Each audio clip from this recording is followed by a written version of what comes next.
नमस्कार, वेब दुनिया के फटाफट बुलेटिन में आप सभी का स्वागत है। आइए नजर डालते हैं आज की खास खबरों पर। 4 राज्यों में भाजपा की शानदार जीत के एक दिन बाद गुजरात में प्रधानमंत्री नरेंद्र मोदी का मेगा रोड शो। अहमदाबाद हवाई अड्डे से भाजपा मुख्यालय तक पीएम के रोड शो में उमड़ी भारी भीड़। 16 मार्च को पंजाब के मुख्यमंत्री पद की शपथ लेंगे भगवंत मान। इससे पहले 13 मार्च को आप संयोजक और दिल्ली के मुख्यमंत्री अरविंद केजरीवाल के साथ रोड शो करेंगे मान। चीन में फिर बड़े कोरोना वायरस के मामले। 90 लाख लोगों की आबादी वाले उत्तर पूर्वी औद्योगिक केंद्र चांगचुंग में लगाया लॉकडाउन। देश में 4 राज्यों में भाजपा के सत्ता में लौटने पर सामना में शिवसेना की प्रतिक्रिया। भाजपा को इस सफलता के कारण अपच का शिकार नहीं होना चाहिए, क्योंकि हार के मुकाबले जीत को पचाना अधिक मुश्किल होता है। भाजपा की जीत से महाराष्ट्र पर असर नहीं पड़ेगा और इसका असर वैसा ही होगा जैसा कि बंदरों की शराब की बोतल पकड़ने पर होता है। AIMIM के अध्यक्ष असदुद्दीन ओवैसी ने उत्तर प्रदेश विधानसभा चुनाव के परिणाम को 80-20 की विजय करार दिया। कहा, उन्हें लगता है कि देश के लोकतंत्र में इस तरह की परिस्थिति अगले कई वर्षों तक रहेगी। पंजाब के मुख्यमंत्री चरणजीत सिंह चन्नी ने विधानसभा चुनावों में कांग्रेस की हार के बाद राज्यपाल बनवारी लाल पुरोहित को सौंपा इस्तीफा। आम आदमी पार्टी ने 117 सदस्यीय विधानसभा में 92 सीटें जीती, जबकि कांग्रेस 18 सीटों पर सिमट गई। खुद चन्नी भी दोनों सीटों पर चुनाव हार गए। उत्तराखंड में भाजपा को मिली शानदार जीत के एक दिन बाद मुख्यमंत्री पुष्कर सिंह धामी ने मुख्यमंत्री पद से इस्तीफा दिया।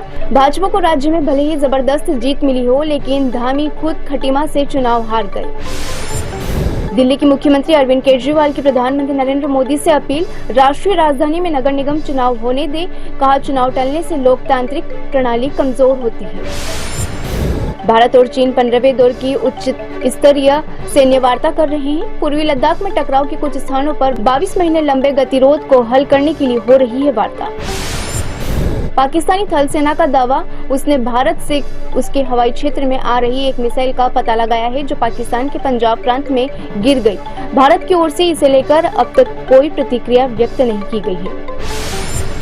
वेब दुनिया की सभी से अपील है कि भीड़ भाड़ से बचे, मास्क पहने व सैनिटाइजर का इस्तेमाल करें, साथ ही सोशल डिस्टेंसिंग का पूरा पालन करें। उत्तरी कश्मीर में गुरेज सेक्टर में नियंत्रण रेखा के पास दूरदराज के एक इलाके में सेना का एक हेलीकॉप्टर चीता दुर्घटनाग्रस्त हो गया है। BSF के बीमार कर्मी लेने जा रहा था हेलीकॉप्टर।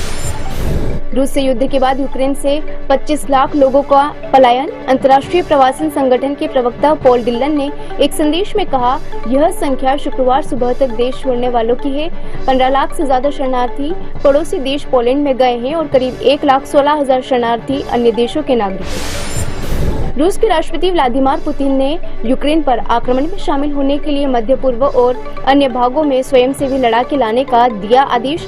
रूस के रक्षा मंत्री सर्गेई शोइगु ने कहा, रूस मध्य पूर्व के देशों के 16,000 से अधिक आवेदकों को जानता है जिन्होंने IAS के खिलाफ की थी रूस की मदद। प्रधानमंत्री नरेंद्र मोदी ने अहमदाबाद में कहा, अब आजादी के अमृतकाल में हम हैं और आजादी का अमृत महोत्सव मना रहे हैं, तो पूज्य बापू के सपनों के लिए हम सब एक प्रकार से प्रतिबद्ध हैं। आजादी की जंग में जो सपने देखकर लोगों ने खुद को आहूत किया, अपनी जवानी खपा दी, हमें उन सपनों को साकार करना चाहिए। उत्तराखंड में इस मिथक को तोड़ा है कि राज्य में लगातार 2 बार कोई पार्टी नहीं बनाती सरकार। किसी को अपेक्षा नहीं थी कि इतना जन समर्थन मिलेगा। 47 सीटें कम नहीं होती। विधानसभा चुनाव में करारी शिकस्त झेलने के बाद स्वामी प्रसाद मौर्य ने कहा, हमेशा बड़ा तो नेवला ही होता है। यह बात अलग है कि नाग और सांप दोनों ने मिलकर नेवले को जीतने नहीं दिया। पश्चिम बंगाल की मुख्यमंत्री ममता बनर्जी ने कहा, EVM में लूट हुई है। अखिलेश यादव को निराश नहीं होना चाहिए। उन्हें EVM मशीनों की फॉरेंसिक जांच करानी चाहिए। यादव का वोट प्रतिशत इस बार 20% से बढ़कर 37% हुआ है। जम्मू कश्मीर के गुरेज सेक्टर में भारतीय सेना का एक चीता हेलीकॉप्टर दुर्घटनाग्रस्त। सुरक्षा बलों की तलाशी दल हेलीकॉप्टर के चालक दल के बचाव के लिए बर्फीले इलाके में पहुंच रहे हैं। कमजोर कहानी और स्क्रीन प्ले ने राधा श्याम को डुबोया। प्रभास की एक्टिंग ने भी किया निराश।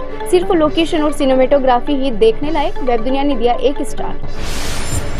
इंडियन आइडल 12 की लोकप्रिय जोड़ी पवनदीप राजन और अरुणिता कांजीलाल की जोड़ी कानूनी पचड़े में फंसी। एल्बम शूट न करने और प्रमोशन करने से मना करने पर ऑक्टोपस एंटरटेनमेंट कंपनी ने भेजा लीगल नोटिस। यह थे फटाफट बुलेटिन। ताज़ा अपडेट के लिए बने रहिए हमारे साथ और विजिट कीजिए webdunia.com। वेब दुनिया की सभी से अपील है कि भीड़ भाड़ से बचे, मास्क पहने व सैनिटाइजर का इस्तेमाल करें। साथ ही सोशल डिस्टेंसिंग का पूरा पालन करें।